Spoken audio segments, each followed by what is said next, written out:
ఇప్పుడు ఇది పీరియడ్ టైమ్‌లో ఎక్కువగా ఉంటుందా? అంటే అన్ని ఇయర్స్ నుంచి టాలరేట్ చేయాలంటే ఇబ్బంది గదా! జనరల్ ఇచ్చింగ్ ఆర్ ఏదైనా ఇన్ఫెక్షన్ వస్తేనే చాలా చిరాకుగా ఉంటుంది. మరి 20 ఇయర్స్ నుంచి అంటే ఏంటి? అంటే ఈ టైంలో వస్తుంది, ఈ టైంలో పోతుంది అట్లనా? ఎలా? రైట్ అండి. కరెక్ట్ అండి. మీరు చెప్పింది రైట్.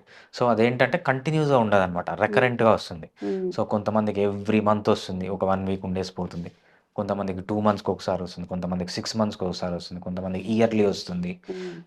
ఇదొక కేటగరీ అనమాట. దీన్నేమంటే క్రానిక్ అంటామనమాట. అక్యూట్‌గా ఎప్పుడొస్తుందంటే ఆహ్, కొత్తగా పెళ్లయింది, హనీమూన్ ఎళ్లారు.